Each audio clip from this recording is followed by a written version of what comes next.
This video was made possible by NordVPN. Go to nordvpn.com/VPEN and get a 2-year plan with a huge discount plus 4 months free. More on this in a moment.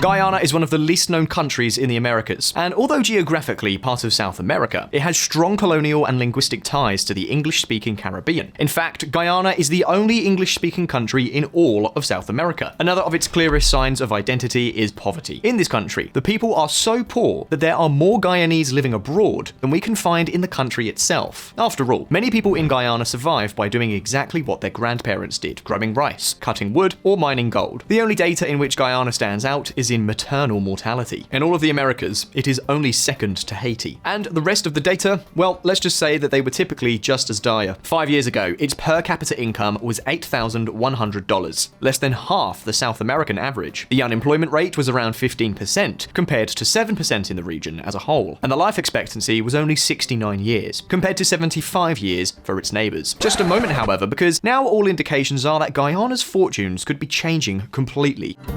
Guyana is on track to become a leading global oil producer. In 2015, a consortium led by the US giant ExxonMobil found oil beneath the waters of Guyana.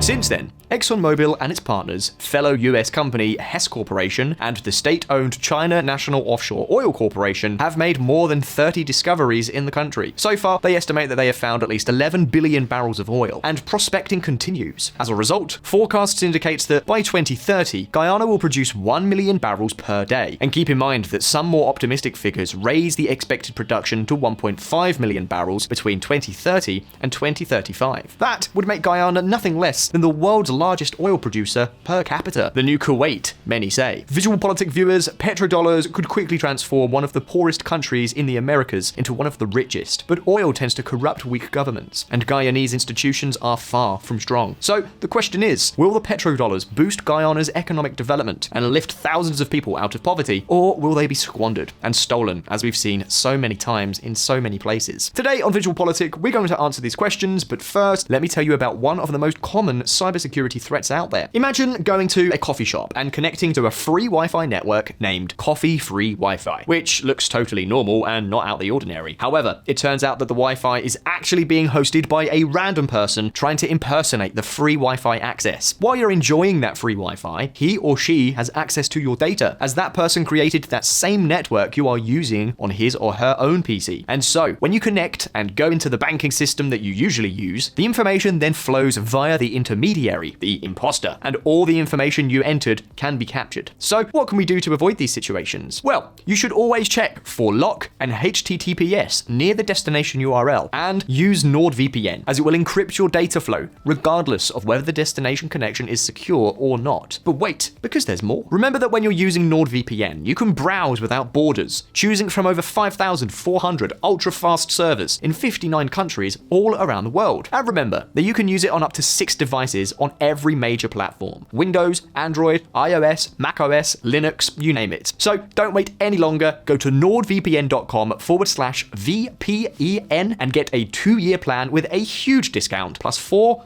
whole months for free. And if you change your mind after trying it out, don't worry, NordVPN has a 30-day money-back guarantee. A divided country. Colonized by the Dutch in the early 17th century, Guyana became a British colony in 1815. And before oil, it was sugar that radically changed this northern South American territory. The need for labor and the sugarcane plantations caused the colonists to bring thousands of African slaves to Guyana. Today, their descendants, the so-called Afro-Guyanese, represent a third of the country's entire population. But of course, fortunately, there came a time when owning slaves was no longer acceptable. In 1838, the British Empire put a definitive end to slavery in all its dominions. And the question is, where do you think they found abundant and cheap labor? Yes, indeed, in India, the real jewel of the crown. Coolies was the nickname used to designate porters and low-skilled workers coming mainly from India and other Asian countries. The Indian coolies were recruited for contracts of no fewer than 8 years, in exchange for transportation and a salary. After this period, the worker could return home or look for another job. Between 1838 and 1917, the year in which India abolished the hiring of coolies, more than 200,000 Indian immigrants arrived in Guyana. The current population of Guyana is fewer than 800,000 inhabitants. Of these, more than 40% are descended from these coolies, whose work was largely responsible for the prosperity that the sugarcane plantations experienced for decades. They are the so-called Indo-Guyanese, who continue to work the fields and are basically the country's rural population. They are currently the majority ethnic group in Guyana. The fact is that the country's leader in the mid-20th century, Cheddi Jagan, was the one who led the movement for the independence of Guyana. At that point in the story, the British were not going to offer much resistance either. But Cheddi Jagan, considered the father of modern Guyana, had one major drawback. He was a communist, and that, at the time when the Cold War was at its height, made Washington more than a little bit uncomfortable.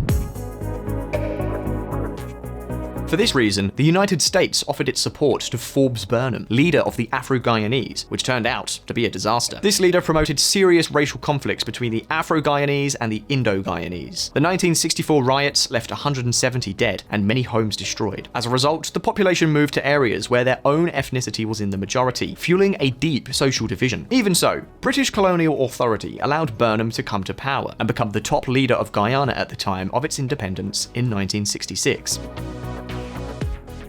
The Afro-Guyanese dominated the country for 3 decades, but things did not go as the West had planned, because Guyana ended up becoming a kind of mini Cuba. Burnham set about nationalizing the country's major industries. The state controlled 75% of production, while elections were rigged time and again by the government. Commodities such as cheese and wheat flour were almost impossible to obtain.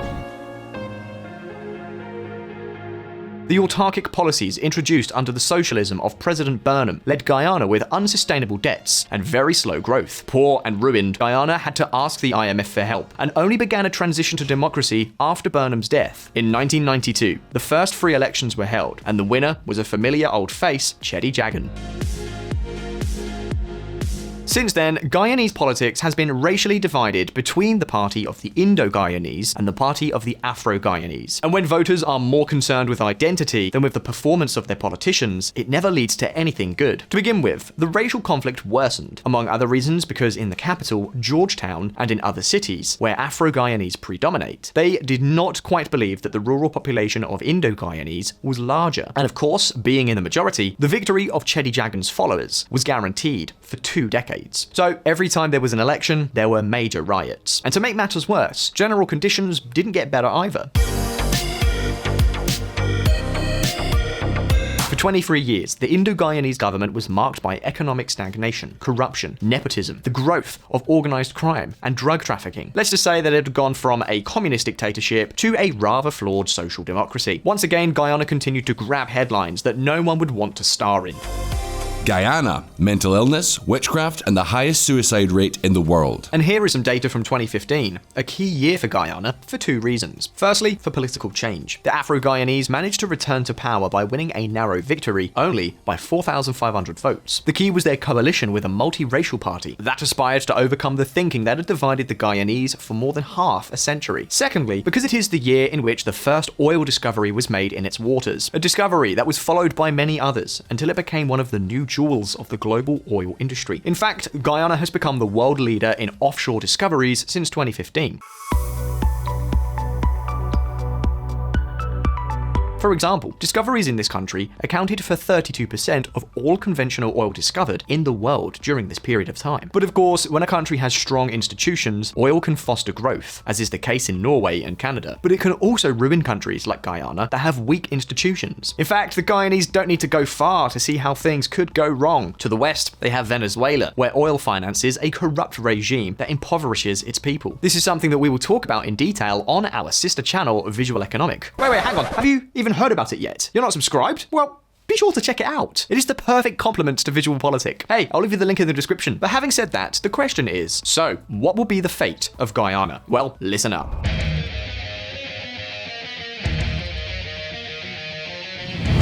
The curse of resources.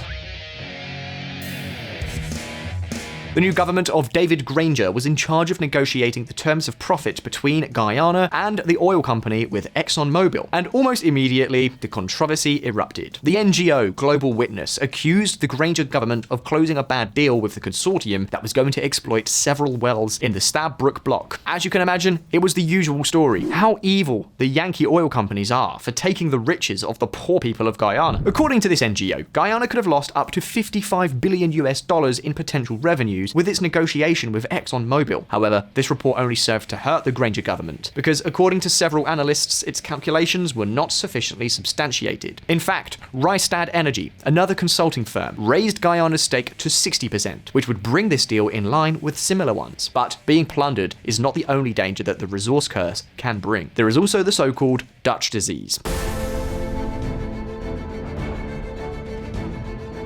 Dutch disease is named after what happened in the Netherlands when gas fields were discovered in the 1970s. When selling on international markets, companies receive US dollars, but these companies had to pay taxes and wages, which makes them need to buy local currency, which increases demand and causes it to appreciate in value. Having a suddenly stronger currency can affect other companies or industries that are involved in exporting. In addition, the flood of new money may also cause local prices to tend to rise sharply.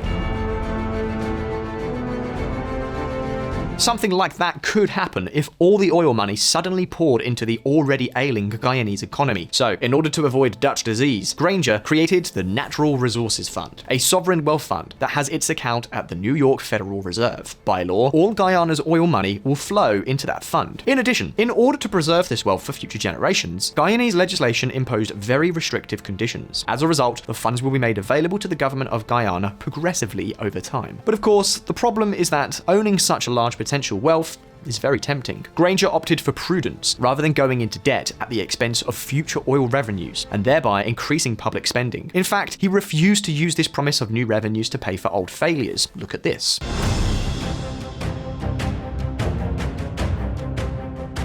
One of the most controversial actions was his decision to close loss-making sugar plantations instead of rescuing Guy Su Co, the state-owned sugar-producing company. This caused great unrest among Indo-Guyanese, who lost approximately 7,000 jobs. A motion of no confidence was set in motion against Granger, and suddenly, the unexpected happened. Charandas Persaud, an MP from the coalition governing with the Afro-Guyanese, changed his vote and brought down the government. Sometimes, a team is lucky enough to score a goal in the last minute, or score a three-pointer just before the buzzer. But in politics, we know all too well that there is no such thing as luck. The fact that Persaud fled to Canada as soon as the no-confidence motion was voted on smelled fishy. However, all doubts were dispelled when the new Indo-Guyanese government awarded Persaud this honour.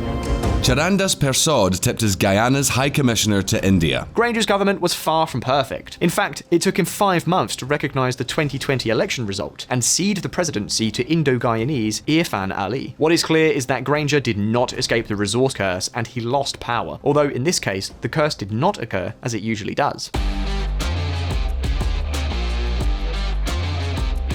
In any case, things have not changed much. The plans for utilising the proceeds from black gold remain more or less the same. More in keeping with the classic tale is the greed of neighbouring countries. Finding natural wealth always arouses interest in the neighbourhood, and Guyana knows plenty about this. In fact, it blocked oil exploration in a maritime area claimed by Suriname for decades, until an international arbitration in 2007 awarded most of the disputed area to Guyana. But wait a minute, because these days, Guyana faces a new threat. Desde siempre, la Guayana Esequiba fue territorio de Venezuela. Y Venezuela sufrió un despojo imperial, colonial. Estos son deudas de los viejos colonialismos, de los viejos imperialismos, del viejo y vetusto y ya extinto imperio británico. Y ese territorio es nuestro. Es de los venezolanos y venezolanas, y lo vamos a reconquistar. The discovery of oil has revived Venezuela's claims to the so-called Guyanese Essequibo, the territory west of the Essequibo River. This is no less than 2/3 of present-day Guyana. The problem for Maduro is that in 1889, Venezuela accepted the current border, fixed at the time by arbitration, only to be later rejected in the 1960s. For the time being, Guyana has referred the case to the Hague Tribunal and is likely to reap the same success as it did against Suriname. A verdict is expected by 2023. Even so, there have already been several border incidents between the Venezuelan Navy and ships working in Guyanese waters. It is not surprising that Guyana has offered good conditions to both the US giant ExxonMobil and the Chinese state corporation in order to get them on its side in this conflict. So everything indicates that Guyana will be able to enjoy unprecedented wealth thanks to the oil discovered by this consortium. Now the question is, how will they use this enormous wealth? How much potential money are we talking about exactly? Well, let's take a look. Giant. It seems, VisualPolitik viewers, that the oil reserves discovered are so large that they promise to provide Guyana with, now hold on to your chair, approximately $160 billion, with a B, over the next 20 years. Check it out. It will undoubtedly be a massive change for a country where more than 40% of its 800,000 inhabitants live in abject poverty on less than $5.50 a day. And we're not talking about a distant dream. In 2022 alone, government revenues from hydrocarbon exploitation will exceed $1 billion US. That's about $1,250 US per capita, almost 90% of the government's ordinary income in the preceding years. Guyana will now be able to realize its goals and become a modern and prosperous country. For example, one of the dreams is to take advantage of its rivers to build a hydroelectric power plant that will provide the nation with clean and stable energy. The ideal location has been identified since 1976, and since 1997, the government of Guyana has had plans to build it. However, throughout all the intervening years, there was one thing missing: the $840 million it will cost to build the Amelia Falls project, or someone interested in putting up all of the dough in exchange for its exploitation. But now, in theory at least, that problem is about to disappear. Guyana will be able to finance it, and in addition, its newly buoyant and growing economy will create demand for the energy that would make the operation profitable. Curiously, however, the Chinese company that was awarded the project has just pulled out. This will delay commissioning beyond 2027. It's quite a setback for Guyana, but President Ali maintains that they are not giving up on the project. Take a look. The independent review by Norway has pointed to this project as being good for Guyana, being good for the environment, and bringing greater prosperity. So this project will get on the way. It is precisely because of all the reasons that Ali has just pointed out that what is puzzling is that this project is not going to be undertaken immediately, even if it is through the state electricity company. But I suppose it will be a matter of budgetary prudence. If that is the reasoning, then it is not so bad. In any case, a 227-kilometer gas pipeline to the coast and a natural gas combined cycle plant in the vicinity of Georgetown are already under construction. ExxonMobil itself will be in charge of this, which will subtract the cost from the profits accruing to Guyana. However, what there is also money for, as always, when the Indo-Guyanese govern, is always the same: a real black hole. Since coming to power in August 2020, Irfan Ali's government has made several capital injections into the state-owned Guyanas Sugar Company, which is having trouble even paying salaries. It is even working to reopen loss-making plants simply because they are employment niches for Indo-Guyanese. In the last 2 years alone, public aid granted to Guyanas has amounted to approximately 30 billion Guyanese dollars, or about $140 million. Of course, with all the flood of money expected, these seem like nothing more than crumbs. In any case, Guyana is going to change a lot over the next few years. Roads, ports, schools, hospitals. Guyana has become the fastest growing economy in the world. We're talking about 44% in 2020 and 20% in 2021. By 2022, the governments expect 48% growth. And even if we take oil out of the equation, growth almost reaches 8%. Things are going better than ever at all levels. Government partners with Mount Sinai, Hess Corp, to transform Guyana's healthcare. Hess Corporation, one of Guyana's 3 oil companies, is a major donor to New York's Mount Sinai Hospital, one of the most prestigious in the world, and has been influential in getting the organization involved in modernizing Guyana's healthcare system. Other positive news coming from the consortium is the driving effect that its activity has on Guyana's industry. It is true that it could be greater because there are areas that local companies are currently unable to reach, as the country has so far lacked heavy industry. But there is something. Take a look. Guyanese suppliers profit from ExxonMobil's $540 million expenditure. So $540 million may not seem much considering ExxonMobil's total spending on this project, but it is not bad relative to Guyana's GDP in 2021, which was $6.5 billion. What's more, ExxonMobil's success in Guyana leaves the country in a better position to negotiate more beneficial terms with future investors, because no one doubts the potential of Guyana's oil fields anymore. However, the country's ability to attract investment will depend on its ability to offer legal certainty, and that requires political stability. If they succeed, Guyana could become something like the Monaco of Latin America. But now, the question is over to you. What future do you foresee for Guyana? What do you think it should do with the oil money? You can leave me your answers in the comments. And as always, if you found the video interesting, please like it, and don't forget to subscribe to VisualPolitik. All the best, I'll see you next time.